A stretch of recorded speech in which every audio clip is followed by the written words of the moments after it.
आज हम लोग कर रहे हैं क्वेश्चन नंबर 19 VVI 6 मार्क्स के लिए। सबसे पहला सवाल है हमारा 19 नंबर का, पावर ऑफ प्रिजन ऑफिशियल। ठीक है, आप सभी को पता होगा हर एजेंसी का अपना अपना काम है। ठीक है, पुलिस है तो उनका काम है लॉ एंड ऑर्डर मेंटेन करना। उसके बाद आता है कोर्ट। कोर्ट का काम है अपराधी कौन है कौन नहीं है इसका सबूतों के आधार पर डिसीजन लेना। ठीक है, उसके बाद प्रिजन अथॉरिटी का काम है कि जेल में कैदियों को किस तरीके से रखना है। तो आपसे यही पूछ रहा है कि प्रिजन ऑफिशियल जो होते हैं, जेल अधिकारी बोलते हैं उनको, उनका पावर क्या क्या है। ठीक है, सवाल आपसे ये पूछ रहा है। तो जेल अधिकारी जेलों के मैनेजमेंट, अनुशासन और सुरक्षा के लिए जिम्मेदार माने जाते हैं। उन्हें ये पावर सुनिश्चित करने के लिए दिया जाता है कि कैदियों को जो प्रिजन में कैसे रिहैब कर सके। ठीक है, कैदियों को कैसे हम कंट्रोल में कर सकें, इस तरीके के पावर उनको दिए गए हैं। उनको ये पावर कानून और प्रिजन मैनुअल के तहत दिया जाता है, जिसका एम है कि कैदी के जेल में रहने के दरमियान लॉ एंड ऑर्डर मेंटेन रहे, सिक्योरिटी और पीस मेंटेन रहे। ठीक है, इसके लिए उनको कुछ पावर दिए गए हैं। आपको पता है कि अगर उनको कुछ पावर नहीं दिए जाएंगे तो कैसे वो काम करेगा। स्वाभाविक है कि उनको अगर पावर ही नहीं रहेगा तो वो इस तरीके से मैनेज नहीं कर पाएंगे जिस तरीके से पावर के बाद करेंगे। ठीक है, ये अलग बात है कि पावर का मिसयूज भी होता है, लेकिन पावर देना पड़ता है, ये नियम है। ठीक है, तो आपसे यही पूछ रहा है प्रिजन ऑफिशियल के क्या क्या आपके पावर्स हैं। तो ये मैंने शॉर्ट में बताया, मैं पढ़ देता हूँ मैं। Prison officials are responsible for the management, discipline and security of prisons. They are granted legal powers to ensure that prisons are controlled and rehabilitated effectively. ठीक है, प्रिजन ऑफिशियल का जो पावर है उसका मतलब क्या है यहाँ पे। तो powers are granted by law and jail manual, aims to maintain order, security and prisons welfare. ठीक है, प्रिजनर के वेलफेयर के लिए भी इनको पावर दिया गया है, उनको खाना वगैरह सही से मिले, टाइम पे विजिट हो, ये सारी चीज़ें। इसके अंदर उनको जो पावर मिले हैं उसमें कुछ ऐसे पावर है जो की पावर है। ठीक है, इंपॉर्टेंट है। पहला है डिसिप्लिनरी पावर। ठीक है, जेल के अंदर कैदियों के साथ डिसिप्लिन मेंटेन रहे, इसके ऊपर उनको पावर है कि वो रूल रेगुलेशन बना सकते हैं। Impose minor punishment as per rules, solitary confinement and fine. अगर जेल के अंदर ही कोई ऐसे कैदी हैं जिन्होंने कोई माइनर ऑफेंस किए हैं, ठीक है, या किसी के साथ मार पिटाई, जेल के अंदर भी मार पिटाई होता है, जेल के अंदर भी गाली गलौज होते हैं। ठीक है, तो कुछ ऐसे असामाजिक तत्व जेल में भी होते हैं जो वहाँ पे भी अपराध करने की कोशिश करते हैं।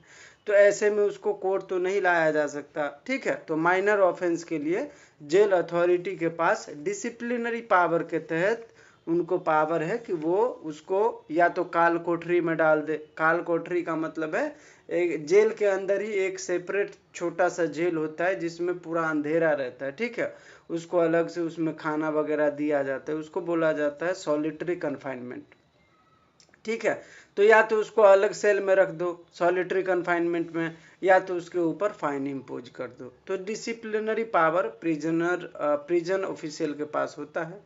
दूसरा है एडमिनिस्ट्रेटिव पावर। एडमिनिस्ट्रेटिव पावर के अंदर क्या है, उनके प्रिजन स्टाफ के मैनेजमेंट के लिए उनको पावर दिया गया। ठीक है, जैसे कौन सा स्टाफ कल छुट्टी पे रहेगा, कौन सा खाना खिलाने के लिए स्टाफ आज नहीं है तो कौन उसके जगह पे खाना खिलाएगा, गेट का जो दरबान है वो आज नहीं आने वाला है तो उसकी जगह पे कौन रहेगा। ठीक है, किसी को लीव पर भेजना है, किसी को नया अपॉइंट करना है तो ये कौन करेगा। तो एडमिनिस्ट्रेटिव पावर जो है वो भी प्रिजन ऑफिशियल को मिले हैं। ठीक है, जिसमें वो स्टाफ जो होता है प्रिजन का उसको मैनेज करते हैं और डेली टू डेली जो ऑपरेशंस होते हैं उनके ऊपर वो काम करते हैं। दूसरा है oversee prisoner admission, classification and release. ठीक है, एडमिनिस्ट्रेटिव पावर के अंदर प्रिजन ऑफिशियल को ये भी पावर है कि किसको रिलीज करना है, मतलब रिलीज अपने मन से नहीं, अगर उनको पेरोल चाहिए तो एडमिनिस्ट्रेटिव अथॉरिटी के अंदर उनको पावर है, ठीक है, कि वो कैदी के हाव भाव उनके व्यवहार के आधार पे पेरोल पे छोड़ा जा सके, ठीक है। जेल का ऑर्डर है, कोर्ट का ऑर्डर है तो भी उनको रिलीज करना है, किस कैदी को किस सेल में रखना है क्लासिफाई करने का भी काम प्रिजन ऑफिशियल का होता है और ये एडमिनिस्ट्रेटिव पावर के अंदर आता है। तीसरा है सिक्योरिटी पावर, प्रिवेंट स्केप और violence inside the prison. Jail के अंदर कोई ऐसे कैदी भाग न जाए, ठीक है, या जेल के अंदर कोई वायलेंस न क्रिएट हो, तो सिक्योरिटी मेजर्स के लिए भी उनके पास पावर दिए गए हैं। Conduct searches of cells and prisoners, जो प्रिजन ऑफिशियल हैं उनके पास सिक्योरिटी पावर के अंदर जेल के अंदर ही किसी सेल में अगर किसी को पता चलता है अथॉरिटी को कि किसी के पास मोबाइल फ़ोन है या किसी के पास कोई ऐसा इलीगल वेपन है, ठीक है, या कुछ भी ऐसे प्रोहिबिटेड मटेरियल है, तो उसके ऊपर सर्च एंड सीजर का जो है कंडक्ट कर सकते हैं, ठीक है। फोर्थ है उनके पास रिहैबिलिटेशन पावर, अगर उनको लगता है कि किसी अक्यूज को कोई बुक वगैरह चाहिए, ठीक है, या किसी को कुछ ऐसे स्टडी करना है तो वो कर सकते हैं। तो वर्क, एजुकेशन, वोकेशनल ट्रेनिंग, ये सारी चीज़ें जो है रिहैबिलिटेशन पावर के अंदर प्रिजन अथॉरिटी को मिलता है और ये इंश्योर करते हैं कि हर अपराधी का मेडिकल काउंसलिंग हो, ठीक है, उनके हेल्थ केयर के ऊपर भी सुनिश्चित करें कि उनको मेडिकल ट्रीटमेंट सही समय पे मिले, ठीक है। ये हो गया रिहैबिलिटेशन पावर। नेक्स्ट है लीगल पावर। लीगल पावर के अंदर क्या क्या है? Enforce jail rules and regulation. Legal power में उनके पास ये पावर है कि जो भी जेल मैनुअल में रूल्स बनाए गए हैं वो उनको इन्फोर्स करा सकते हैं। अपने कोई रेगुलेशन अगर उनको लगता है कि ये बनाना है तो वो बना सकते हैं, ये उनके लीगल पावर में आता है। नेक्स्ट है report serious misconduct to court और हायर अथॉरिटी, ठीक है, अगर कोई ऐसे सीरियस मिसकंडक्ट हैं तो उसके ऊपर रिपोर्ट भी बना सकते हैं। ये है प्रिजन ऑफिशियल के लीगल पावर्स, ठीक है। अब पावर हैं तो कुछ लिमिटेशन भी होंगे, ठीक है, किसी को भी कोई पावर दिया जाता है तो उनको उड़ने के लिए नहीं दिया जाता है, ठीक है, तो उनके ऊपर कुछ लिमिटेशन भी लगाए गए हैं। तो यहाँ पे लिमिटेशन है must act with in legal boundaries, उनको जो भी लीगल पैरामीटर्स दिए गए हैं उनके अंदर रह के ही काम करना है, उससे ऊपर नहीं जाना है। नेक्स्ट है can not use excessive force और वायलेट प्रिजनर राइट्स, ठीक है, आप मैनेजमेंट के नाम पर या आप सिक्योरिटी के नाम पर या आप डिसिप्लिनरी एक्शन के नाम पर कोई भी ऐसे एक्सेसिव फोर्स का इस्तेमाल नहीं कर सकते हैं जो प्रिजनर के राइट को वायलेट करे, ठीक है, ये लिमिटेशन है। नेक्स्ट है actions are subject to judicial review. Prison authority कोई भी एक्शन लेगा जेल के अंदर उसको जुडिशियल रिव्यू किया जा सकता है, ठीक है, ताकि वो अपने पावर्स का गलत इस्तेमाल और गलत एक्शन जेल के अंदर न ले। तो ये लिमिटेशन से कुछ इसका प्रिजन ऑफिशियल को पावर देने के कुछ इम्पोर्टेंस भी है, ठीक है, क्यों दिया जाना चाहिए? तो उनको दिया गया ताकि लॉ एंड ऑर्डर मेंटेन रहे, ठीक है, ये इंश्योर हो कि जेल के अंदर जो प्रिजनर्स हैं वो स्मूथली फंक्शन करे, ठीक है। अगर कहीं भी कोई सिस्टम ना हो तो आपने देखा होगा कि काम जो है इधर का उधर उलट पुलट हो जाता है। अगर कोई एजेंसी उसको रेगुलेट कर रही है तो आप देखेंगे कि एकदम स्मूथली फंक्शन हो रहा है, ठीक है। तो ये ज़रूरी है कि आप प्रिजन ऑफिशियल को कुछ पावर दें ताकि वो स्मूथली उस कार्य प्रणाली को आगे मतलब बढ़ाए, ठीक है। दूसरा है balances discipline with prisoner welfare, ठीक है, प्रिजन अथॉरिटी को पावर इसलिए भी दिया गया ताकि डिसिप्लिन मेंटेन रहे और प्रिजनर का वेलफेयर हो। Support the rehabilitative and reformative goals of the prison system, इसके लिए भी उनको पावर दिया जाना चाहिए, ठीक है। अभी क्योंकि ये 6 मार्क्स में है तो हम थोड़ा सा इसका कंक्लूजन भी देखेंगे, ठीक है, कि अंत में हमें इसमें क्या सीखा। The power of prison official are essential for prison management, मैंने पहले भी कहा था, but must be exercise fairly, legally and humanely to maintain justice, safety and rehabilitation. तो ये हो गए आपके 19 नंबर के सवाल, power of prison official. Next question है हमारा 20 नंबर का, क्रिमिनल गैंग्स। क्रिमिनल गैंग क्या होता है? तो क्रिमिनल गैंग एक तरीके का गिरोह होता है, ठीक है, अपराधियों का गिरोह बोलते हैं उसको, ठीक है। ये ऐसे लोगों का ग्रुप होता है जो पैसा और पावर के लिए और अपना दबदबा समाज में बनाने के लिए कोई भी गैर कानूनी काम करते हैं, ठीक है, और ये एक साथ मिल के काम करते हैं। और ये एक तरीके से ऐसे लोगों का ग्रुप होता है जो हैबिचुअल होते हैं, उनको अपराध ही करना होता है, ठीक है। तो आदतन अपराधियों का एक तरीके से गैंग होता है जो मिल के अपराध को अंजाम देते हैं, ठीक है। और इनका काम एकदम सिस्टमेटिक होता है और प्री प्लान्ड होता है। कोई अचानक से अपराध कर दिया ऐसा नहीं होता, ये एकदम सिस्टमेटिक वे में अपने काम को कोऑर्डिनेट करके करते हैं, ठीक है। तो ये होते हैं क्रिमिनल गैंग्स। ये हो गया शॉर्ट ब्रीफ। अब मैं पढ़ता हूँ। Criminal gangs are organised group of individual who come together to commit illegal activities for financial gain, power और influence। मीनिंग क्या है क्रिमिनल गैंग का? A group of habitual offender working collectively. बहुत सारे जो हैबिचुअल ऑफेंडर होते हैं, जब वो साथ में मिल के काम करते हैं तो आप समझ लो कि वो क्रिमिनल गैंग है। Activities are planned, coordinated and systematic. इनके जो काम होते हैं, ये जो अपराध को अंजाम देते हैं, वो पूरी तरीके से प्लान्ड होता है, कोऑर्डिनेटेड होता है और सिस्टमेटिक वे में काम करते हैं। इसका कैरेक्टरिस्टिक्स क्या है क्रिमिनल गैंग का? तो hierarchical structure with leaders and members, ठीक है। इनके जो काम करने का तरीका होता है एकदम हायरार्कियल स्ट्रक्चर होता है। कोई ग्रुप का लीडर होगा, कोई उसमें टीम लीडर होगा, ठीक है, कोई उसके अंदर मैनेजमेंट संभालेगा, कोई पैसे का लेन देन करेगा, कोई कॉल पे धमकी देगा, कोई वहां पे पैसे लाने जाएगा। मतलब इस तरीके से पूरा सरगना उनका काम करता है, ठीक है। तो एक होता है मास्टरमाइंड और उसके नीचे मतलब काम करने वाले लोग। तो एक तरीके से इनके अंदर भी एक हायरार्कियल स्ट्रक्चर होता है जो लीडर और मेंबर के बीच डिफरेंशिएट करता है, ठीक है। दूसरा है long term involvement in organised crime.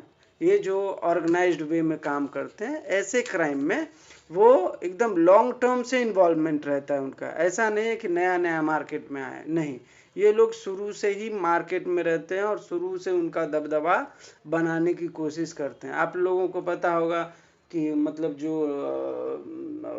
Naxal area है वहाँ पे पता होगा कि एक गैंग दूसरे गैंग से लड़ गया, ठीक है। दिल्ली में भी आपने सुना होगा कि एक गैंग दूसरे गैंग के ऊपर हमला कर दिया, ठीक है। तो ये सब शुरू बहुत जमाने से अपना दबदबा बनाने की कोशिश में ये लोग काम करते हैं, ठीक है। Use of violence, intimidation and corruption. इनका काम मेनली यही है कि वायलेंस क्रिएट करे, धमकाए, ठीक है, और करप्शन करे। Operate secretly often across regions और बॉर्डर, ठीक है। ये जो काम करते हैं वो एकदम शांति से और सीक्रेट वे में करते हैं। ये कोई ढिंढोरा नहीं पीटते जल्दी, ठीक है। और इनका जो अपराध होता है या काम होता है वो इंटर बॉर्डर या रीजनल एरिया में ज़्यादा होते हैं। Strong peer loyalty and internal code. इनका जो इनके अंदर जो काम करने वाले होते हैं वो एकदम लॉयल होते हैं। कहीं पे पकड़ा भी गए तो कुछ भी मतलब पुलिस को नहीं बताते, ऐसे लोग होते हैं इसमें, ठीक है। और इनका काम करने का इंटरनल कोड होता है कि कोई मैसेज किया तो मैसेज में कुछ लिखेगा नहीं, कुछ ऐसे वर्ड दे देंगे ताकि सामने वाला समझ जाए, और सामने वाला समझ भी जाता है, ठीक है। तो ऐसे इस तरीके से इनका जो है काम होता है। अब क्रिमिनल गैंग के कुछ ऐसे अपराध हैं जो कॉमन है, जैसे ड्रग ट्रैफिकिंग हो गया, ड्रग स्मगलिंग हो गया, एक्सटॉर्शन का अपराध हो गया, किडनैपिंग हो गया, ह्यूमन ट्रैफिकिंग हो गया, आर्म्स स्मगलिंग हो गया, ठीक है, कॉन्ट्रैक्ट किलिंग हो गया, साइबर क्राइम हो गए, फ्रॉड हो गए, ये सारे के सारे क्रिमिनल गैंग के द्वारा किए जाने वाले अपराध हैं। ठीक है, क्यों होता है ये अपराध, क्यों लोग क्रिमिनल गैंग ज्वाइन करते हैं? ठीक है, तो अगर आप कॉजेस लिखते हैं, प्रिवेंशन लिखते हैं, तो आपको कहीं ना कहीं मार्क्स अच्छा मिलेगा। ठीक है, इसीलिए हम कॉजेस भी डाले हैं। तो क्यों होता है, तो कोई भी अपराध, उसके मेजर 4-5 ही कारण है। ठीक है, कोई भी अपराध ले लो, चाहे आप साइबर क्राइम ले लो, या चाहे आप वाइट कॉलर क्राइम ले लो, चाहे आप जुवेनाइल डेलिक्वेंसी ले लो, ठीक है, बाल अपराध, चाहे आप ये क्या बोलते हैं, देह व्यापार, कोई भी अपराध ले लो, उसमें 4-5 फैक्टर कॉमन है। जैसे पॉवर्टी, गरीबी हर अपराध का जड़ होता है। ठीक है, तो पहला है पॉवर्टी, दूसरा है अनएम्प्लॉयमेंट, बेरोजगारी, गरीबी और बेरोजगारी एकदम केंद्र में है आपके किसी भी अपराध करने के। ठीक है, दूसरा है social inequality and lack of opportunity, समाज में जो असमानताएं हैं और लोगों को जो अपॉर्चुनिटी नहीं मिल पाता है कहीं ना कहीं, वो भी अपराध के क्षेत्र में लोगों को धकेलने की कोशिश करता है, जो समाज में अच्छे से रहने की कोशिश कर रहा है। ठीक है, लेकिन कहीं ना कहीं सामाजिक असमानता और लैक ऑफ अपॉर्चुनिटी के कारण उसको अपराध करने पर मजबूर किया जाता है। तीसरा है वीक लॉ इन्फोर्समेंट और करप्शन, ये तो बहुत बड़ा जड़ है। ठीक है, हमारे देश में जो लॉ इन्फोर्समेंट एजेंसी है वो इतना वीक है कि अपराध कभी कम ही नहीं हो रहा। ठीक है, अभी आपने सुना होगा दिल्ली में हर दिन 800 जो है महिलाएं गायब हो रही हैं, हर दिन या हर महीने, कुछ ऐसा न्यूज में मैं कल ही परसों में देखा। क्यों हो रहा है गायब? लॉ इन्फोर्समेंट की कमी है। ठीक है, अगर लॉ इन्फोर्समेंट एजेंसी एकदम जागरूक तरीके से काम करे, हर मोहल्ले में कार से दौरा करे, ठीक है, हर ऑफिस में, हर एजेंसी में, हर फैक्ट्री में छानबीन करे, ठीक है, कहाँ लेके जाएंगे? अगर कोई किसी को गायब भी करेगा तो कहीं ना कहीं तो रखेगा, उसका कहीं ना कहीं क्लू तो मिलेगा। सीसीटीवी हर जगह है, कैसे नहीं मिलेगा? लेकिन लॉ इन्फोर्समेंट एजेंसी ही जब वीक हो तो फिर आप कुछ नहीं कर सकते। पैसा दे के काम हो जाए तो फिर आप कुछ नहीं कर सकते। ठीक है, तो करप्शन और वीक लॉ इन्फोर्समेंट कहीं ना कहीं अपराधी को क्रिमिनल गैंग ज्वाइन करने के लिए मजबूर करता है। फिर है पीर प्रेशर, ठीक है, समाज में जो लोग रहते हैं उनका जो प्रेशर होता है, क्रिमिनल बैकग्राउंड भी कहीं ना कहीं जो है आपका क्रिमिनल गैंग को ज्वाइन करने में और बढ़ावा देने में अपना महत्वपूर्ण भूमिका निभाता है। और डिजायर ऑफ पावर, मनी और सोशल स्टेटस, ठीक है, ये लास्ट है, ये आपका सेकेंडरी है। ठीक है, कि मुझे पावर चाहिए इसीलिए मैं अपराध कर रहा हूँ, मुझे पैसा चाहिए इसीलिए मैं अपराध कर रहा हूँ, मुझे अपना दबदबा समाज में बनाना है इसलिए मैं अपराध कर रहा हूँ। तो ये अपराध के कारण हो सकते हैं ये, लेकिन सेकेंडरी है। प्राइमरी अभी भी पॉवर्टी, अनएम्प्लॉयमेंट, सोशल इनइक्वालिटी और वीक लॉ इन्फोर्समेंट है। ठीक है, ये याद रखिएगा। इसका इफेक्ट क्या होता है? क्रिमिनल गैंग का इफेक्ट ये होता है कि समाज में लॉ एंड ऑर्डर को थ्रेट होता है। ठीक है, आप जो समाज में लोग रहते हैं उनके अंदर फियर होता है, इनसिक्योरिटी होती है और वायलेंस बढ़ने का चांस होता है। ठीक है, पॉलिटिकल, सोशल और इकोनॉमिक सिस्टम जो है हमारे देश का वो वीक होता है और क्रिमिनल नेटवर्क जो है कहीं ना कहीं इनकरेज होता है। ठीक है, इसको कंट्रोल कैसे कर सकते हैं, प्रिवेंट कैसे कर सकते हैं? तो सबसे पहले हमें देखो, पहला क्या है? Strong law enforcement. सबसे पहले आपको अपने कानून व्यवस्था को ही मजबूत करना पड़ेगा। किसी एक के ऊपर अगर किडनैपिंग का चार्ज है, ठीक है, या ह्यूमन ट्रैफिकिंग का चार्ज है, उसको सीधा रोड पे ही लटका दो। ठीक है, देखो दूसरे दिन आपको एक भी लड़की अगवा होते नहीं दिखेगा। उनको पता है कि अगर मैं 100 लड़की को अगवा करके उसको ट्रांसपोर्ट कर दूंगा या किसी भी तरीके से ट्रैफिकिंग कर लूंगा तो कहीं ना कहीं मुझे पकड़ेगा, और पकड़ेगा तो मैं 10-20 साल बाद तो पता चलेगा कि भाई मैं अपराधी था भी या नहीं था, और 25-30 साल बाद तो मैं रिहा भी हो जाऊंगा। तो उनको ये पता है कि यहाँ भारत का जो कानून व्यवस्था है वो बहुत वीक है। जब तक मुझे पकड़ेगा तब तक मैं तो 100-200 लड़की को विदेश भेज चुका रहूंगा, समझ रहे हो। तो इसीलिए सबसे पहला मेजर है कंट्रोल करने का स्ट्रॉन्ग लॉ इन्फोर्समेंट। ठीक है, बहुत सारे ऐसे एजेंसी है जो ईमानदारी से काम करते भी हैं, ठीक है, लेकिन उनके ऊपर भी करप्शन का इतना चार्ज लगता है, पॉलिटिकल प्रेशर इतना होता है कि वो अपने काम को ईमानदारी से कर भी नहीं पाते हैं। ठीक है, दूसरा है कि कम्युनिटी पोलीसिंग होना चाहिए और पब्लिक अवेयरनेस प्रोग्राम लाना चाहिए कि भाई आपके ये अधिकार हैं, ठीक है, आपका ये ड्यूटी है। अगर आप इस तरीके से पब्लिक को अवेयर करें तो कहीं ना कहीं आप अपराध को रोकथाम करने में सफल होंगे। नेक्स्ट है strict punishment for organised crime. अगर ऐसे कोई क्रिमिनल गैंग काम करते हैं, ऑर्गेनाइज्ड क्राइम करते हैं, तो पनिशमेंट ऐसा स्ट्रिक्ट होना चाहिए कि दूसरा वाला करने से वापस डरे। ठीक है, अगर किसी क्रिमिनल गैंग का कोई अपराधी पकड़ा गया, सीधा उसको लटका दो, ऑन द स्पॉट दे दो फांसी, ठीक है, या within a week justice दो, तुरंत उसका ट्रायल शुरू करो। 1 वीक में एविडेंस के आधार पर अगर सारे एविडेंस है तुरंत उसको फांसी की सजा दो। अगले दिन अगर हजारों क्रिमिनल गैंग के अपराधी सरेंडर न करे तो नाम बदल देना।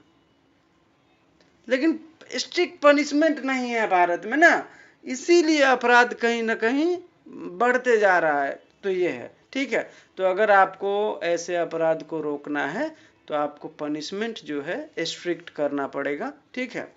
इसके बाद है rehabilitation programme for gang member. अगर गैंग मेंबर कोई पकड़ा जाता है, ठीक है, उसमें अगर उसको रिहैब करने की पॉसिबिलिटी है, ठीक है, तो आप अगर उसको रिहैब करो तो समाज में वो घुल मिल जाएगा। तो आप इस तरीके से भी अपराध को रोक सकते हैं। लेकिन यहाँ पर ये भी एक सेकेंडरी प्रोविजन है, ठीक है। प्राइमरी हमें लॉ इन्फोर्समेंट एजेंसी को स्ट्रांग करना है और स्ट्रिक्ट पनिशमेंट देना है। प्राइमरी पर्पज ये है, ठीक है, तभी आप कंट्रोल कर पाएंगे। ये रिहैब प्रोग्राम या एजुकेशन प्रोग्राम, वोकेशनल ट्रेनिंग, ये सब सेकेंडरी है, ठीक है। इसके बाद है वही कंक्लूजन कि भाई क्रिमिनल गैंग जो है सोसाइटी के लिए थ्रेट है, ठीक है। इनको जो है कहीं ना कहीं लीगल तौर पे, सोशल तौर पे प्रिवेंट करने की ज़रूरत है, तभी हम सोसाइटी को एकदम फ्री सोसाइटी कर पाएंगे, जीवन जीने लायक जो है हमारा सोसाइटी हो पाएगा। तो ये सारी चीज़ें आपको इसके अंदर लिखनी है। नेक्स्ट क्वेश्चन है हमारा 21, कॉर्पोरल पनिशमेंट। कॉर्पोरल पनिशमेंट का मतलब होता है शारीरिक दंड, ठीक है। किसी पहले जमाने में क्या होता था कि किसी ने राजा के खिलाफ कुछ बोला, ठीक है, 100 कोड़े का सजा देता था। मतलब एक वो डंडा होता था, उसमें कुछ जो रस्सी का मोटा सा बांधा हुआ होता था और उससे 100 कोड़े लगवाया जाता था, ठीक है। फिर जो आप भी मॉडर्न जमाने में भी पुलिस कई बार अपनी बात मनवाने के लिए अपराधी को बेल्ट से मारता है, ठीक है। तो ये सब क्या है, कोरे मारना, बेल्ट से मारना, ये सब मार पिटाई जो है कहीं ना कहीं कॉर्पोरल पनिशमेंट का एग्जाम्पल है, ठीक है। और ये भी बात बता दूं कि कॉर्पोरल पनिशमेंट का जो सिस्टम था वो हमारे एंशिएंट पीरियड में था, ठीक है। आज के ज़माने में ऐसा किसी के साथ आप मार पिटाई नहीं कर सकते हैं, ह्यूमन राइट वाले फटाक से आ जाते हैं, ठीक है। और कहीं ना कहीं ये ह्यूमन राइट को वायलेट भी करता है, समझ रहे हो।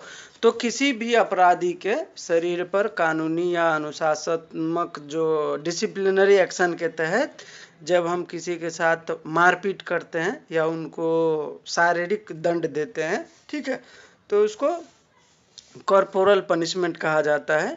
और ये जो पनिशमेंट है वो एंशिएंट पीरियड में दिया जाता था। आज के मॉडर्न जुडिशियल सिस्टम में ऐसे सज़ा को जो है प्रोहिबिट किया गया है, ठीक है, क्योंकि ये जो पनिशमेंट है वो कहीं ना कहीं ह्यूमन राइट को डायरेक्टली वायलेट करता है, ठीक है।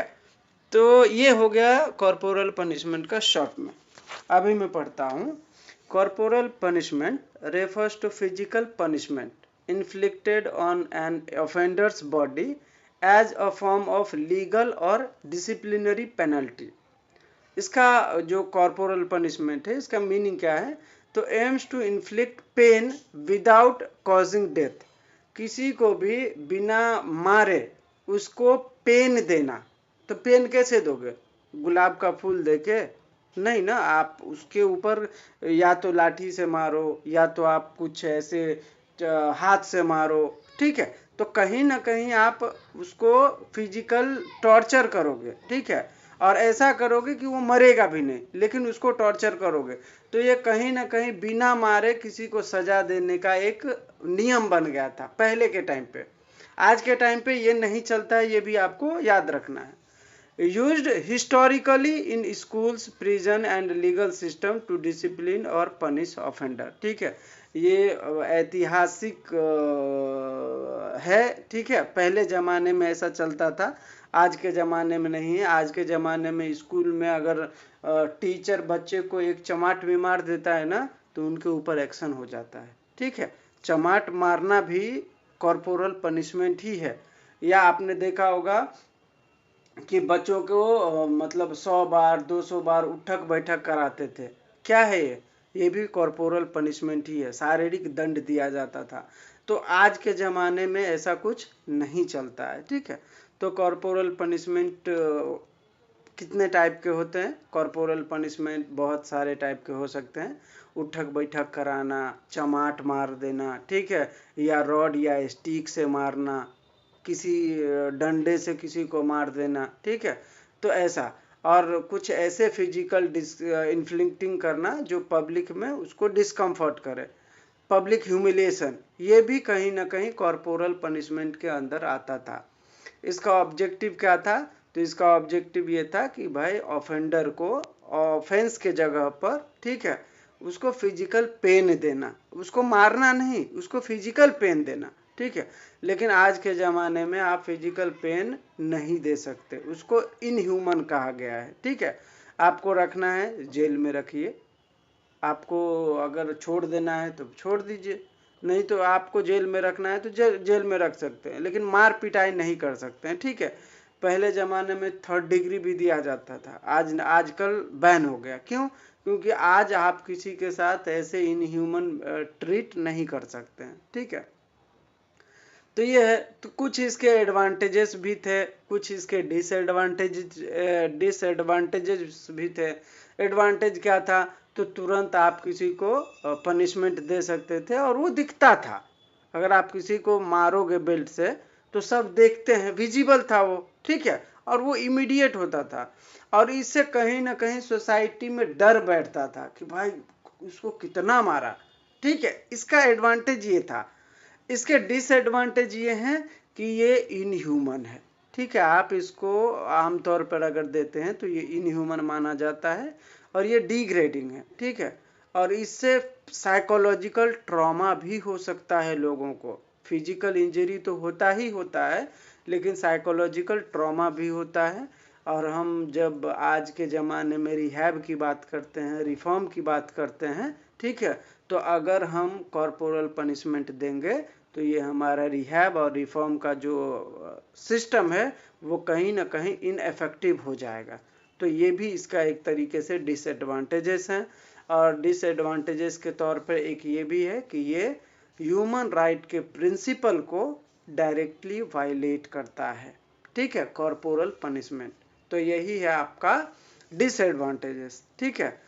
इसका लीगल स्टेटस क्या है? तो बहुत सारे कंट्री में इंक्लूडिंग भारत इसको अबॉलिश कर दिया गया है, ठीक है, हटा दिया गया है। अभी आप किसी को कॉर्पोरल पनिशमेंट नहीं दे सकते, या आप 3rd डिग्री नहीं दे सकते, बेल्ट ट्रीटमेंट नहीं दे सकते, ऐसा कुछ नहीं दे सकते, ठीक है, क्योंकि मॉडर्न क्रिमिनल लॉ जो है वो रिहैबिलिटेशन की बात करता है, इम्प्रिजनमेंट में रखने की बात करता है, ठीक है, फिजिकल पनिशमेंट देने की बात नहीं करता है।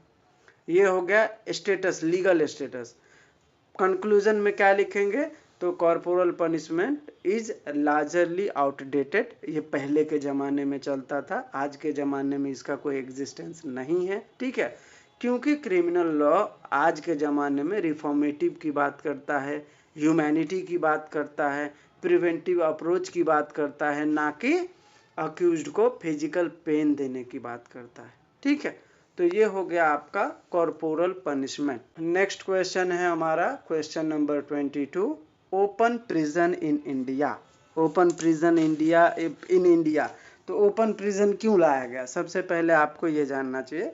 तो क्या होता था ना, मैंने आप लोगों को प्रोबेशन के बारे में बताया था कि जब कोई अपराधी पहली बार अपराध करता है, ठीक है, और उसका उम्र जो है यंग रहता है, मतलब यंगर है, और पहली बार अपराध हुआ है और अपराध इतना संगीन नहीं है, तो उसको जेल में न रखते हुए, ठीक है, उनको प्रोबेशन पे छोड़ दिया जाता है, ठीक है। अब वैसे ही अपराधी में कोई ऐसे अपराधी हैं जो थोड़े हीनियस अपराध कर बैठे, ठीक है, लेकिन वो हैं यंगर, ठीक है, उनका अभी पूरा उम्र है और उनको रिहैब होने की संभावना है, तो ऐसे अपराधी को ओपन प्रिजन में रखा जाता है। तो ओपन प्रिजन क्यों बनाया गया, तो ओपन प्रिजन बनाने का उद्देश्य ही यही था कि ऐसे अपराधी जिसमें सुधार होने की क्षमता है, ठीक है, और सुधार हो सकता है और उनके बिहेवियर मतलब ह्यूमन टाइप के हैं, तो उनको ओपन प्रिजन में रखा जाता है।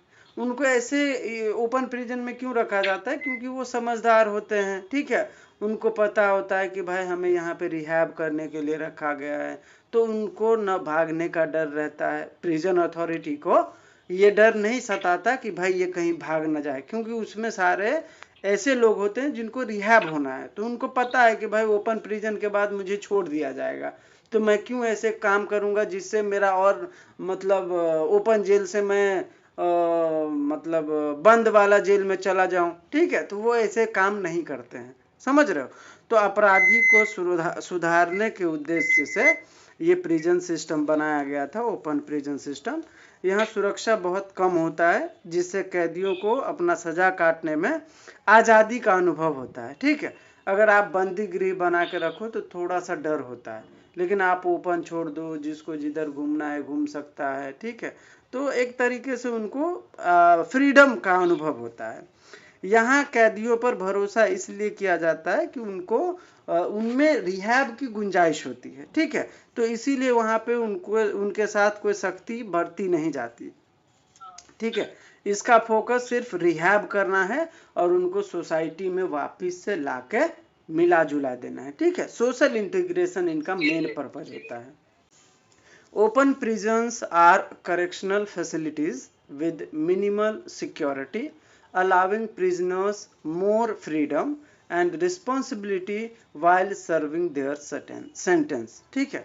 ओपन प्रिजन का मीनिंग क्या है यहाँ पे, तो a type of prison where inmates are trusted and not strictly confined. यहाँ पे जो कैदी होते हैं उनके ऊपर भरोसा किया जाता है, ठीक है, और उनके ऊपर भरोसा इसलिए होता है क्योंकि उनके अंदर रिफॉर्म होने की गुंजाइश होती है, ठीक है, और यही कारण है कि उनके ऊपर कोई स्ट्रिक्टली ऐसे नियम नहीं बनाए गए हैं, उनको ऐसा बंद करके नहीं रखा जाता, उनको ओपन छोड़ दिया जाता है। वो पुलिस के साथ मिल के बैठ के बात करते हैं, गाना गाते हैं, गाना सुनते हैं, सब कुछ है वहाँ पे, सारी चीज़ें अवेलेबल है। खेती वगैरह होते हैं वहाँ पे, जिनको अगर खेती आता है तो आप खेती करो, उसका पैसा मिलेगा आपको, ठीक है। अगर आपको खाना बनाने आता है तो आप खाना बनाइए, आपको पैसा मिलेगा।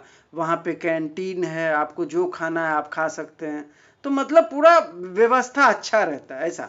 तो ये हो गया focuses on rehabilitation, self discipline and social री इंटीग्रेशन, ठीक है।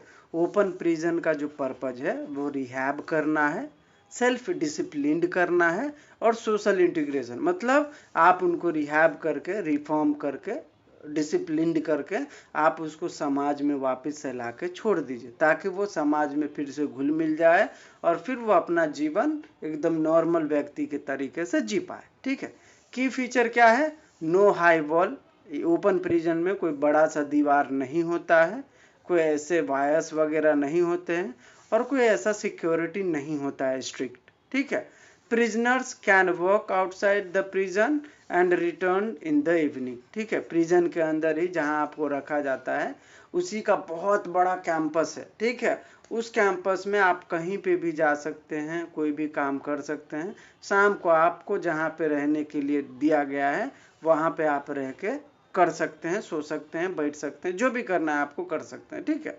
emphasis on trust, responsibility and vocational training. ठीक है, ये जो ओपन प्रिजन है ये ट्रस्ट पे चलता है, रिस्पॉन्सिबिलिटी पे चलता है। ठीक है, और यहाँ पे वोकेशनल ट्रेनिंग का प्रोग्राम भी दिया जाता है। Mainly for first time offender, good conduct prisoner और दोज नियर रिलीज। ठीक है, मैंने ये शुरू में ही बताया कि ये जो ओपन प्रिजन सिस्टम है वो फर्स्ट टाइम ऑफेंडर के लिए है। वो अगर यंगर है तो सबसे अच्छी बात है। ठीक है, उनके प्रिजन के अंदर रहने के दरमियान उनका कंडक्ट अच्छा था, उसके अंदर रिफॉर्म की गुंजाइश थी, तो उनको ओपन प्रिजन में लाया गया। ठीक है, और ऐसे कैदियों को भी रखा जाता है ओपन प्रिजन में जिनका सेंटेंस अभी खत्म होने वाला है। ठीक है, तो उनको रिफॉर्म करने के लिए, जैसे मैं 10 साल के लिए जेल गया था, मेरा 9 साल हो गया, अभी 1 साल बाकी है, तो अब मैं क्या ही अपराध करूंगा। ठीक है, तो 1 साल मुझे रिफॉर्म करे अच्छे से, तो इसके लिए ओपन प्रिजन में लाके उनको रखा जा सकता है कि भाई यहाँ पे उनको ज़्यादा से ज़्यादा रिफॉर्म होने की गुंजाइश रहेगी। ठीक है, ऑब्जेक्टिव क्या है? तो मेन ऑब्जेक्टिव है कैदियों में रिफॉर्म लाना, रिहैब करना और सोशल इंटीग्रेशन करना। ठीक है, मतलब समाज में वापस से उसको ला के रखना है, तो उस हिसाब से उसको प्रिपरेशन भी तो करना पड़ेगा ना, तो उसको उस हिसाब से प्रिपेयर करना। तो रिहैब करना, रिफॉर्म करना, प्रिपेयर फॉर रीइंटीग्रेशन करना। ठीक है, जो बंदी कारागृह हैं, जो बंद क्लोज्ड प्रिजन है, उसमें क्राउड को कम करना भी कहीं ना कहीं ओपन प्रिजन का जो है ऑब्जेक्टिव है। और यहाँ पे सेल्फ रिलायंस और वोकेशनल स्किल का जो ट्रेनिंग है वो भी यहाँ पे दिया जाता है, तो कहीं ना कहीं इसका ऑब्जेक्टिव ये भी है। ठीक है, इसका एडवांटेज क्या है? तो एडवांटेज ये है कि प्रिजनर को एकदम कॉन्फिडेंशियली और रिस्पॉन्सिबिलिटी यहाँ पे जो है उनके अंदर डेवलप की जाती है। दूसरा है रेड्यूसेस रेसिडिविज्म आफ्टर रिलीज। ठीक है, रिहाई के बाद वो दोबारा अपराध न करे, ऐसी संभावनाओं को कम करने का भी काम करता है। ठीक है, क्योंकि आप ऐसा रिहैब कर देते हैं, उसको रिफॉर्म कर देते हैं कि उसके बाद वो अपराध करने की सोचता भी नहीं है। ठीक है, तो कहीं ना कहीं इसमें एडवांटेज मिलता है। नेक्स्ट है आपका encourages productive work and skill development. Jail के अंदर, ओपन प्रिजन के अंदर आप उनसे ऐसे ऐसे काम कराते हैं, स्किल डेवलपमेंट कराते हैं, ताकि वो इनकरेज होता है। ठीक है, improves mental and emotional wellbeing. ठीक है, ये भी कहीं ना कहीं ओपन प्रिजन में होता है। इसका लिमिटेशन क्या है? रिस्क ऑफ एस्केप और मिसयूज ऑफ फ्रीडम। इसमें जो एक तरीके से लिमिटेशन नहीं है, एक तरीके से ये डिसएडवांटेज है। ठीक है, कि अगर आप ऐसे ओपन प्रिजन में किसी को रखते हैं, कोई सख्ती नहीं दिखाते हैं, तो कहीं ना कहीं वो अपने फ्रीडम का फ़ायदा उठा के भाग भी सकते हैं। ठीक है, तो ये एक कहीं ना कहीं क्रिटिसिज्म है, डिसएडवांटेजेस हैं ओपन प्रिजन के। दूसरा है नॉट सूटेबल फॉर डेंजरस और हैबिचुअल क्रिमिनल। अगर आप डेंजरस और हैबिचुअल ऑफेंडर को यहाँ पे रखते हैं तो कहीं ना कहीं वो सूटेबल नहीं है। ठीक है, और तीसरा है requires careful selection and monitoring. आप किस अपराधी को ओपन प्रिजन में रख रहे हो, इस पे आपका बहुत अटेंशन होना चाहिए, ताकि क्योंकि उसमें सब रिहैब होने के लिए आया। ठीक है, और आप कोई ऐसे डेंजरस अपराधी को ला के रख रहे हो वो और सबको बिगाड़ देगा, समझ रहे हो? तो कहीं ना कहीं सिलेक्शन में भी आपको केयर करना है। ठीक है, नेक्स्ट है एग्जाम्पल्स इन इंडिया। भारत में महाराष्ट्र के अंदर यरवाड़ा जेल है जो ओपन जेल है, उत्तर प्रदेश में भी है, हरियाणा में भी है, बस्तारा ओपन जेल है छत्तीसगढ़ में, और पुडुकोट्टई ओपन जेल है तमिलनाडु में। ठीक है, ये सारे ये हो गए। कंक्लूजन में आप क्या लिख सकते हैं? Open prison in India focus on rehabilitation, trust and skill development, aiming to transform prisons, ठीक है, into responsible citizens rather than merely punishing them। Open jail का मेन पर्पज ये है, फोकस ये है कि हम अक्यूज्ड को जेल में रखने के बजाय, उनको जेल में पनिशमेंट देने के बजाय उनको रिहैब करें, उनके सोशल स्किल डेवलपमेंट को आगे बढ़ाएं, ठीक है, ताकि वो ट्रांसफॉर्म हो सके और सोसाइटी में अपने रिस्पॉन्सिबिलिटी को वापस से समझ सके, घुल मिल के रह सके। ठीक है, तो ये हो गया open prison in India. Next question है question number 23, police system. Police system क्या है? तो पुलिस सिस्टम एक ऐसा सिस्टम है या ऐसा ग्रुप है या ऐसा ग्रुप ऑफ ऑफिशियल है जो समाज में, सोसाइटी में कानून व्यवस्था को, लॉ एंड ऑर्डर को मेंटेन रखने और क्राइम को प्रिवेंट करने, रोकने में, ठीक है, और लॉ इन्फोर्समेंट करने में, कानून को लागू करने के लिए जिम्मेदार होते हैं। ये जो सिस्टम है पुलिस सिस्टम, ये स्टेट के द्वारा ऑथराइज्ड एजेंसीज होते हैं, ठीक है, जो सोसाइटी में पीस, सिक्योरिटी, ठीक है, और सुरक्षा को मेंटेन करने की जिम्मेदारी लेता है, ठीक है, और कहीं ना कहीं क्राइम को रोकने के लिए जो रिएक्ट करने वाली फर्स्ट एजेंसी होती है, उसके तौर पे ये पुलिस सिस्टम काम करती है। ठीक है, ये है शॉर्ट सिनॉप्सिस। अभी पढ़ के बताता हूं मैं। The police system refers to the organised body of personnel responsible for maintaining law and order, preventing crime and enforcing the law in society. Meaning क्या है पुलिस सिस्टम का? A state authorised agency that ensures peace, security and protection of citizens, act as the first line of defence against crime. ठीक है, society में कोई भी crime होता है तो सबसे पहला डिफेंस के तौर पे काम करने वाली एजेंसी के लाइन में पुलिस सिस्टम सबसे आगे होता है। ठीक है, क्यों लाया गया ये पुलिस सिस्टम? तो ऑब्जेक्टिव क्या है? प्रिवेंशन ऑफ क्राइम, ठीक है, through patrolling and intelligence. Patrolling होता है, उनके इंटेलिजेंस के कारण ही क्राइम को रोका जाता है, तो इसीलिए ये लाया गया था। दूसरा है investigation and detection of offences. कहीं अपराध होता है तो उसको डिटेक्ट करने और उसको इन्वेस्टिगेट करने के लिए भी पुलिस सिस्टम बनाया गया था, तो ये भी एक ऑब्जेक्टिव है। तीसरा है maintenance of law and order in public spaces. Public space में शांति बनी रहे, कानून व्यवस्था बनी रहे, ठीक है, उसको मेंटेन करने के लिए भी पुलिस सिस्टम जरूरी था, इसलिए बनाया गया। नेक्स्ट है protection of life, property and right of citizens. Bharat के जो नागरिक हैं उनके लाइफ को प्रोटेक्ट करने के लिए, उनके राइट्स को प्रोटेक्ट करने के लिए, उनके प्रॉपर्टी को प्रोटेक्ट करने के लिए ये पुलिस सिस्टम जरूरी था, इसीलिए लाया गया। नेक्स्ट है सोशल जस्टिस इनिशिएटिव में इनका जो असिस्टेंस है वो रिहैबिलिटेशन का है, ठीक है, तो इसीलिए कहीं ना कहीं पुलिस सिस्टम जरूरी था। नेक्स्ट है key features, hierarchical organisation with ranks and responsibilities. Police system के अंदर भी हायरार्कियल स्ट्रक्चर है। कोई आपको पता होगा डीजीपी होते हैं, फिर जीपी, ये आपके जीपी होते हैं, ठीक है, फिर आपके एसपी होते हैं, फिर डीएसपी होते हैं, ठीक है, फिर आपके इंस्पेक्टर होते हैं, सब इंस्पेक्टर होते हैं, फिर आपके असिस्टेंट इंस्पेक्टर होते हैं, फिर एसएचओ होता है, फिर कांस्टेबल होता है, फिर हेड कांस्टेबल होता है।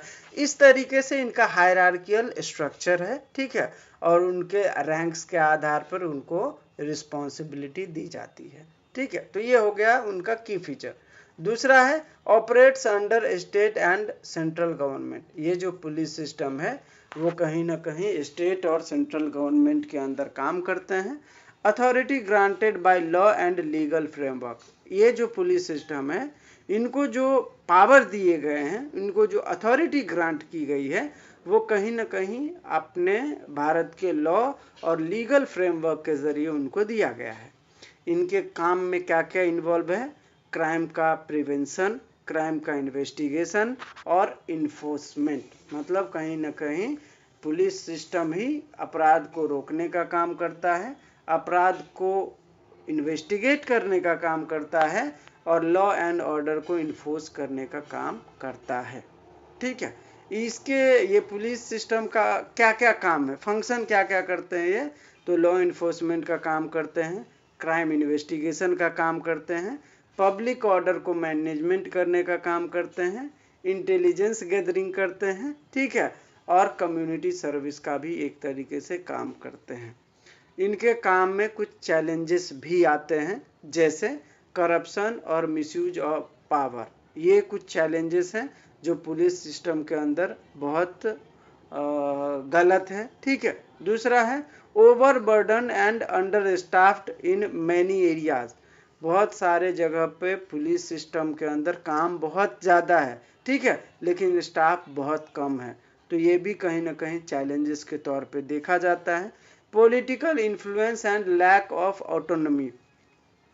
पुलिस सिस्टम जो है कहीं ना कहीं पॉलिटिकल इन्फ्लुएंस के आधार पर भी काम करता है। एक केस देख रहा था, एग्जांपल मैं दे रहा हूँ।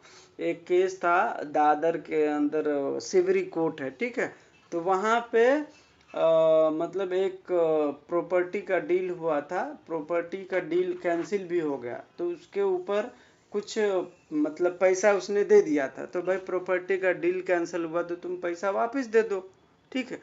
वो पैसा भी वापस नहीं दिया, ठीक है। एक तो वो पैसा भी वापस नहीं दिया, और ऊपर से उस बंदे का इतना पॉलिटिकल मतलब पहचान था कि उसने सामने वाले के ऊपर चीटिंग का केस कर दिया, ठीक है। और पुलिस जब उसका सामने वाले का एफआईआर नहीं लिया तो उसने किसी नेता से फोन करवाया कि भाई इसके खिलाफ एफआईआर दर्ज करो, और एफआईआर भी दर्ज करवा दिया चीटिंग के नाम पर, ठीक है। तो उसका जो वकील कोर्ट में दलील दिया, पूछो मत, मतलब उसमें उसने कहा कि सर जस्टिस, अगर जस्टिस ना हो तो जस्ट आइस हो जाता है, ठीक है। मतलब उसका मैंने लिख के रखा है, क्या आर्ग्यूमेंट किया था उस दिन उसने कि सर पॉलिटिकल प्रेशर के कारण इस बात को कि उसने पैसे दिए थे, उसको पैसे नहीं मिले, इसको चीटिंग में कन्वर्ट कर दिया गया और मेरे क्लाइंट को अरेस्ट करवा लिया गया, और इसमें कुछ भी नहीं है ये लॉट, मतलब बहुत अच्छे से दलील दिया। तो ये है, तो मतलब कहीं ना कहीं पॉलिटिकल इन्फ्लुएंस के अंदर भी पुलिस जो है काम करती है, और ये सच बात है, ठीक है। तो ये कहीं ना कहीं चैलेंजेस ही हैं। और नेक्स्ट है आपका modern crimes like cyber crime require advanced skill and technology, ठीक है। आजकल के अपराध जो हैं एकदम एडवांस्ड हो गए हैं, तो ये ज़रूरी है कि पुलिस के पास भी वैसे एडवांस्ड स्किल हो और टेक्नोलॉजी हो जिससे अपराध को रोका जा सकता है। लेकिन नहीं है, आपके साथ फ्रॉड हो गया ना, 100% बोल रहा हूं मैं, 100 नहीं 99% चांस है कि आपके पैसे वापस नहीं मिलेंगे, क्योंकि हमारे पास ऐसे कोई एडवांस टेक्नोलॉजी नहीं है जिससे आरोपी का पता लगाया जा सके और आपके पैसे वापस आ जाए। हाँ, एकाध % ऐसे केस हैं जहां पे पुलिस को लिंक मिल जाता है कि पैसा इस अकाउंट में गया है, तो पुलिस उसको फ्रीज कर देती है।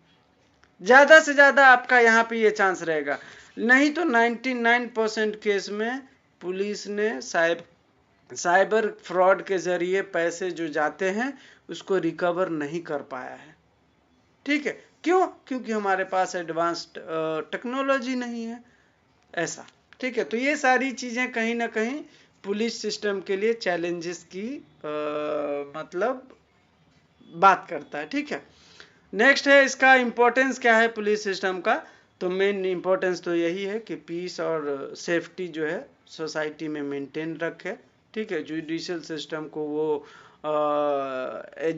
एविडेंस वगैरह प्रोवाइड करते हैं तो उसमें उनको सपोर्ट मिल जाता है, ठीक है, लॉ इन्फोर्समेंट में।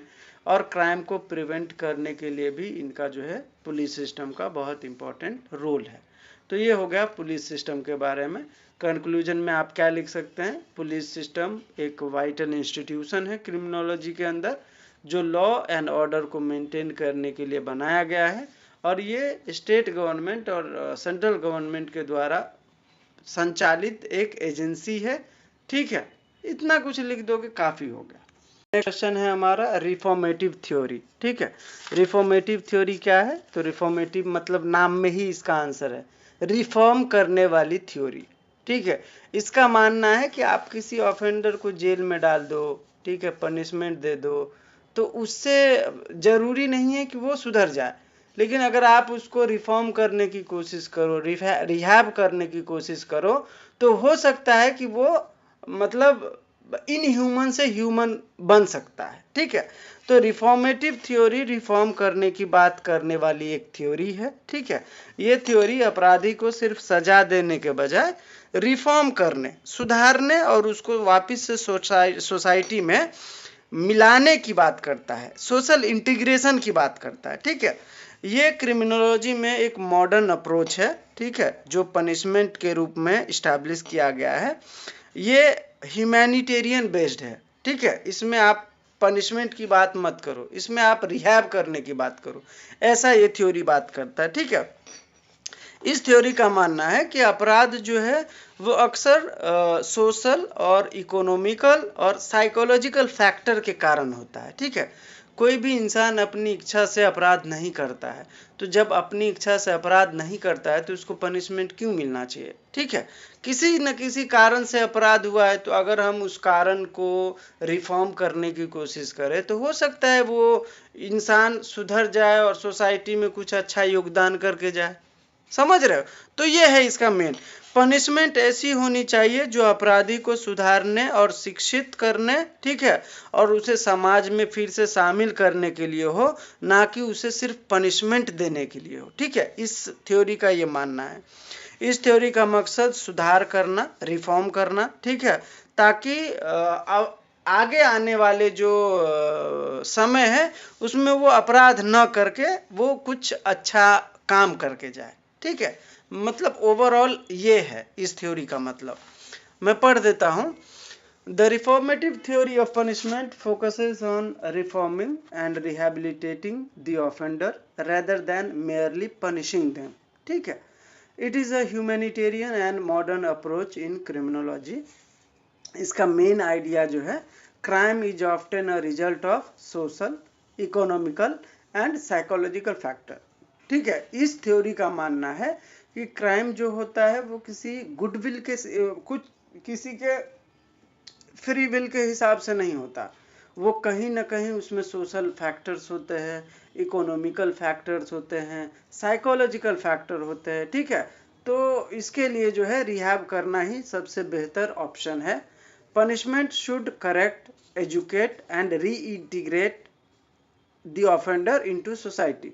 पनिशमेंट ऐसा होना चाहिए जिससे अपराधी सुधरे, शिक्षित हो, ठीक है, और सोसाइटी में वापस घुल मिल सके। पनिशमेंट ऐसा नहीं हो कि उसको जेल में डाल दो, बंद कर दो, फांसी दे दो, ऐसा नहीं होना चाहिए, ठीक है। Aims at preventing future crimes through reform. इस थ्योरी का मानना है कि आपको अगर फ्यूचर में किसी क्राइम को रोकना है तो आप रिफॉर्म के जरिए अपराध को रोक सकते हैं, ना कि उसको पनिशमेंट देके, ठीक है। इसका की फीचर क्या है रिफॉर्मेटिव थ्योरी का? फोकसेस ऑन रिहैबिलिटेशन, री एजुकेशन एंड सोशल इंटीग्रेशन। इस थ्योरी का मानना है ये मतलब ये ज़्यादा फोकस करता है रिहैब करने पर, उन कैदियों को री एजुकेटेड करने पर और उनको सोशल इंटीग्रेशन पर, मतलब समाज में उनको वापस से घुल मिलने दिया जाए, ऐसा करने पर, ठीक है। Treats criminal as capable of change.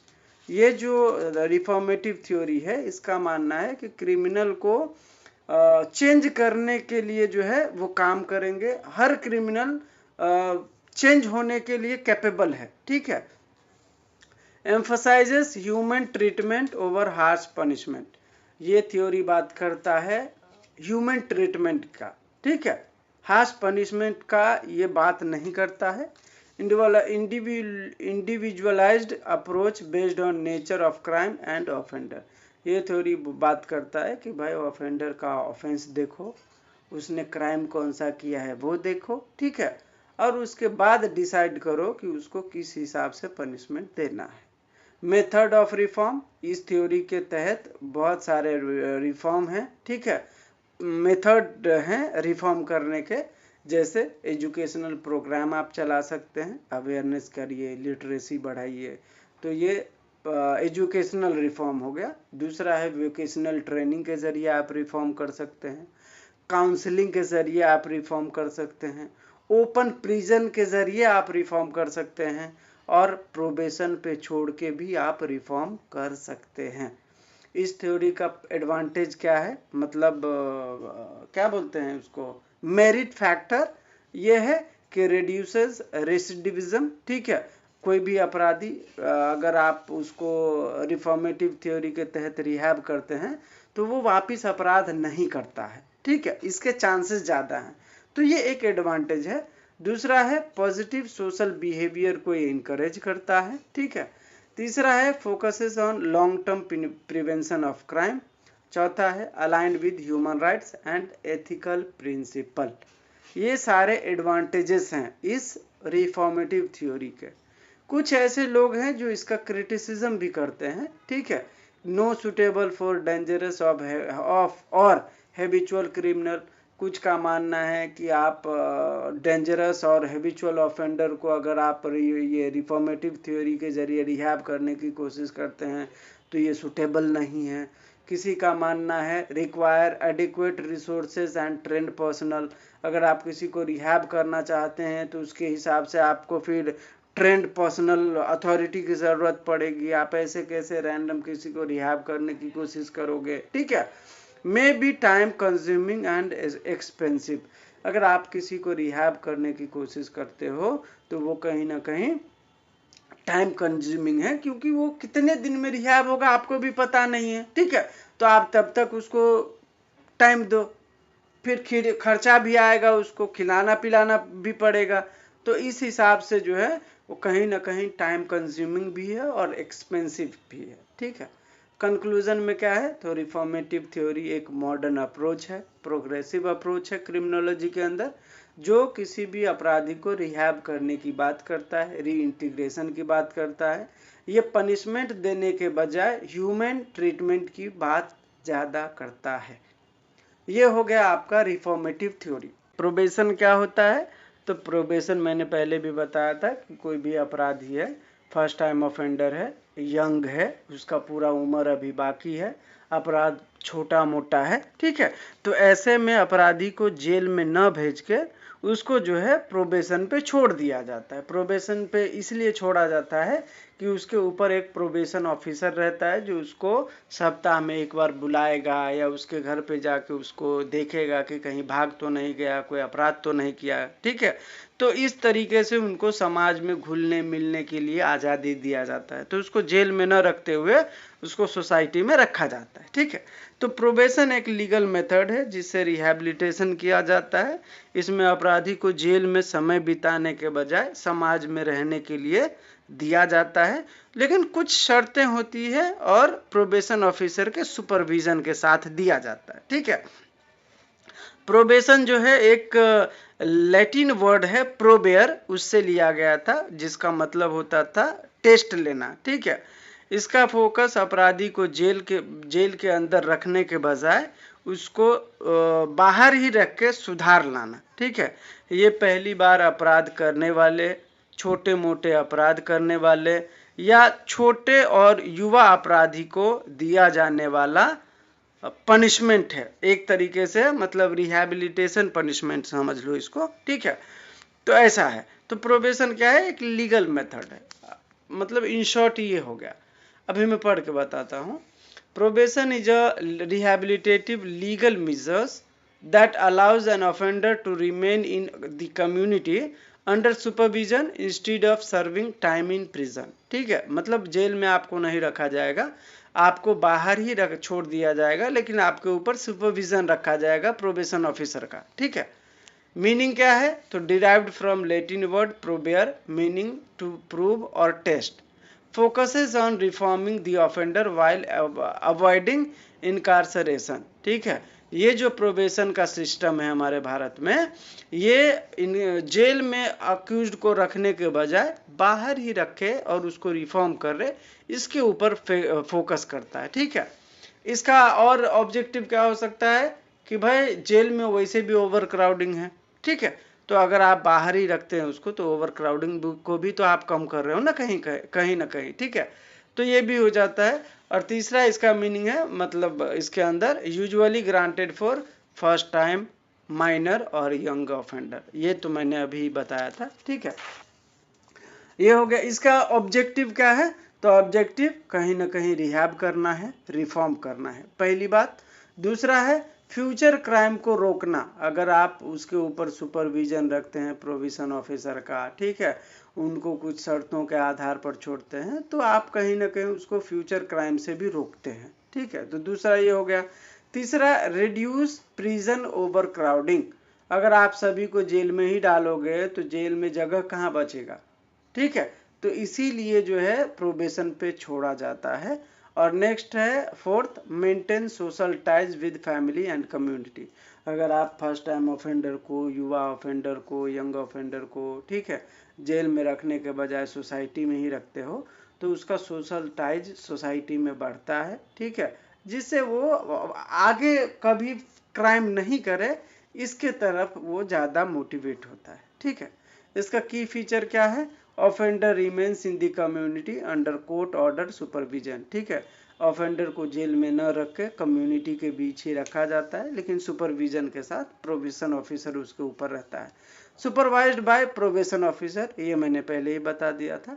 Includes condition like good behaviour, employment और counselling, focuses on education, vocational training and moral guidance, ये सारी चीज़ें इसके अंदर हैं। नेक्स्ट है आपका एडवांटेज, क्या है प्रोबेशन पे छोड़ने का एडवांटेज, तो पहला है इनकरेजेस रिफॉर्मेशन। ठीक है, आप जेल में न रख के भी रिफॉर्म कर सकते हैं, इसके तरफ ये ज़्यादा इनकरेज करता है। दूसरा है प्रिजन के अंदर रखने पर बर्डन भी होता है और कॉस्ट भी बढ़ता है। ठीक है, तो अगर आप किसी को बाहर ही छोड़ देते हैं तो सरकार के ऊपर बर्डन कम हो जाता है, तो ये एडवांटेज है। तीसरा है maintains family and social relationship, अगर आप उसको बाहर ही रखते हैं तो वो सोसाइटी में रख के फैमिली रिलेशनशिप में आके भी अपराध में संलग्नता को अपने कम कर देता है। ठीक है, फिर वो सुधर जाता है। Help prevent stigmatisation of minor offenders, जो छोटे मोटे अपराधी हैं उसके फ्यूचर को बर्बाद न करके, ठीक है, अगर अपन सोसाइटी में ही उसको छोड़ देते हैं तो उसके ऊपर कोई ऐसा दाग धब्बा नहीं लगता। ठीक है, मतलब एक होता है ना कि भाई अब उसका करियर खराब हो गया, 15 साल का ही था, ऐसा कुछ, तो अगर आप उसको बाहर ही छोड़ देते हैं तो किसी को पता भी नहीं चलता कि भाई इसके ऊपर कोई अपराध वगैरह हुआ है। ठीक है, लीगल प्रोविजन क्या है, तो प्रोबेशन ऑफ ऑफेंडर एक्ट के तहत ये प्रोबेशन दिया जाता है। ठीक है, इसका मेन पर्पज ये है कि भाई आप किसी को सेंटेंस देने के बजाय, जेल में रखने के बजाय प्रोबेशन पे खुला छोड़ सकते हैं, उसके ऊपर प्रोबेशन ऑफिसर को मॉनिटर करने के लिए छोड़ सकते हैं आप। ठीक है, conclusion, probation is a progressive, modern and reformative measures in criminology, balancing justice, social protection and offender rehabilitation without resorting to incarceration। ठीक है, जेल में भेजने के बजाय, ठीक है, आप अगर उसको सोशल प्रोटेक्शन, रिहैब और जस्टिस देने की बात करते हो तो आप प्रोबेशन की बात करते हो। नेक्स्ट है क्वेश्चन नंबर 26, सवाल है psychology of crime. Psychology of crime का मतलब क्राइम करने के पीछे जो मानसिकता होती है उसको ही साइकोलॉजी ऑफ क्राइम बोलते हैं। ठीक है, तो किसी क्राइम के पीछे व्यक्ति के मानसिक स्थितियों का जब हम स्टडी करते हैं, ठीक है, तो हम उसे साइकोलॉजी ऑफ क्राइम बोल सकते हैं। इसमें हम अपराधी के अपराध को करने के पीछे की जो मंशा थी या रीजन थे उसको समझने की कोशिश करते हैं। ठीक है, ये होता है साइकोलॉजी ऑफ क्राइम। ये शॉर्ट फैक्टर था, अभी मैं आगे बताता हूँ। The psychology of crime studies the mental and emotional factor that influence individual to commit criminal behaviour. कोई भी जब कोई अपराध करता है तो ये जरूरी नहीं है कि वो मतलब अपने स्वेच्छा से चलो आज मर्डर करते हैं तो करके आ गया, ऐसा कुछ नहीं होता। ठीक है, कुछ न कुछ ऐसी परिस्थितियां होती हैं जिसके आधार पर ही वो अपराध कारित करता है। ठीक है, तो उस अपराध के पीछे जो उसका मेंटल सिचुएशन रहा होगा, स्थिति रहा होगा, जब हम उसके बारे में पढ़ते हैं तो वही होता है साइकोलॉजी ऑफ क्राइम। ठीक है, it focuses on understanding why people commits crime. यही मैंने अभी बताया कि क्यों कोई अपराध करता है, उसके पीछे के रीजन जब हम स्टडी करते हैं, समझने की कोशिश करते हैं। ठीक है, कि क्या उसके मन में आया होगा, क्या वो सोच रहा होगा। ठीक है, उसके पर्सनैलिटी में क्या क्या चेंजेस आए होंगे उस अपराध के बाद या उस अपराध से पहले, वो सारी जानकारी जब आप पढ़ते हो तो यही है साइकोलॉजी ऑफ क्राइम। ठीक है, meaning crime is not only a social phenomenon but also influenced by psychological traits. ठीक है, क्राइम ऐसे ही लोग नहीं करते हैं कि सोशल मतलब फैक्टर था या कोई इकोनॉमिक वजह से, नहीं, कभी कभी मेंटल स्टेटस भी, ठीक है, या साइकोलॉजिकल फैक्टर भी इंसान को अपराध करने के लिए उकसाता है। ठीक है, तो examine the mental process, motives, behaviour pattern. ठीक है, और उसके मतलब क्राइम करने के पीछे इमोशनल कुछ ऐसे परिस्थितियां थी, तो जब हम उसको समझने की कोशिश करते हैं तो हम साइकोलॉजी ऑफ क्राइम के बारे में ही समझ रहे हैं। ठीक है, ऑब्जेक्टिव क्या है? तो ऑब्जेक्टिव है understand criminal behaviour through psychological analysis. ठीक है, कोई भी क्राइम जब क्रिमिनल करता है तो हम उसके साइकोलॉजिकल एनालिसिस जब हम करते हैं कि भाई उसने ये अपराध क्यों किया होगा, किस परिस्थिति में किया होगा, उसके मन में क्या आया होगा। ठीक है, क्या फीलिंग्स रहे होंगे, क्या थॉट्स रहे होंगे। ठीक है, तो ये सारी चीजें हम इस साइकोलॉजी ऑफ क्राइम में समझते हैं। ठीक है, नेक्स्ट है आपका predict potential criminal tendencies, assist in criminal profiling and investigation, develop preventive and rehabilitative strategies। ठीक है, तो कहीं ना कहीं जब आप किसी भी क्रिमिनल के मेंटल सिचुएशन को समझोगे, उसके इमोशनल ट्रेट्स को समझोगे, ठीक है, तो आप एक ऐसे स्थिति में पहुंच जाओगे कि भाई इसने अपराध किया है तो ये जस्टिसिएबल है। ठीक है, आप ये समझ पाओगे कि हाँ, जब कोई ऐसी परिस्थिति में गुजरेगा तो वो वैसा करेगा। ठीक है, तो आप कहीं ना कहीं मतलब क्या बोलते हैं उसको, एक मतलब आप उसके प्रोफाइल को समझ पाते हो, समझ रहे हो ऐसा। ठीक है, तो इस पर ये जो क्रिमिनल बिहेवियर जो है उसके बहुत सारे इन्फ्लुएंसेस होते हैं, पर्सनालिटी ट्रेट्स होते हैं, इमोशनल फैक्टर्स होता है, मेंटल डिसऑर्डर भी होता है कई बार जिसके कारण अपराध होते हैं। ठीक है, तो ये कहीं ना कहीं सारे मेंटल या आपके क्या बोलते हैं साइकोलॉजी ऑफ क्राइम के अंदर कवर होते हैं। कहाँ कहाँ होता है? तो क्रिमिनल प्रोफाइलिंग पे होता है, रिहैबिलिटेशन जब करते हैं तब हम देखते हैं, काउंसलिंग के टाइम पे भी देखा जाता है कि भाई उसके पीछे का रीज़न क्या था। ठीक है, इसके बाद इसका इम्पोर्टेंस क्या है, तो किसी भी क्राइम के पीछे का मोटिव अगर आपको जानना है तो साइकोलॉजी उसका समझो। ठीक है, तभी आप समझ पाओगे कि अपराध के पीछे रीज़न क्या रहा है। सपोर्ट्स रिहैबिलिटेशन एंड रिफॉर्म, किसी भी अपराधी को ये मतलब फिजिकल अपराधी या उसके परिवार में कोई अपराधी था या सोशल फैक्टर, ये सब नहीं मानता, इसीलिए ये इसको रिफॉर्म करने की ज़्यादा बात करता है। ठीक है, नेक्स्ट है आपका जो क्रिमिनल जस्टिस सिस्टम में ये इफेक्टिवली काम करता है, bridges the gap between criminology and psychology. ये जो आपका क्राइम और साइकोलॉजी ऑफ क्राइम है वो कहीं ना कहीं क्रिमिनोलॉजी और साइकोलॉजी के बीच एक मतलब ब्रिज का काम करता है। ठीक है, कंक्लूजन के तौर पे आप क्या देख सकते हैं, तो psychology of crime provides insight into the mind of criminal. ठीक है, ये जो साइकोलॉजी ऑफ क्राइम है ये एक ऐसा व्यवस्था है, सिस्टम है, जिससे आपको किसी क्रिमिनल के अपराध करने के पीछे की मानसिकता समझ में आती है, उसके अंडरस्टैंडिंग को आप समझ पाते हो, मेंटल और इमोशनल फैक्टर को आप अंडरस्टैंड कर पाते हो। ठीक है, और तब आप एक कंक्लूजन पे आते हो कि भाई इसने अपराध क्यों किया था और इसमें रिहैब होने की कितनी गुंजाइश है। Got it? समझ में आया?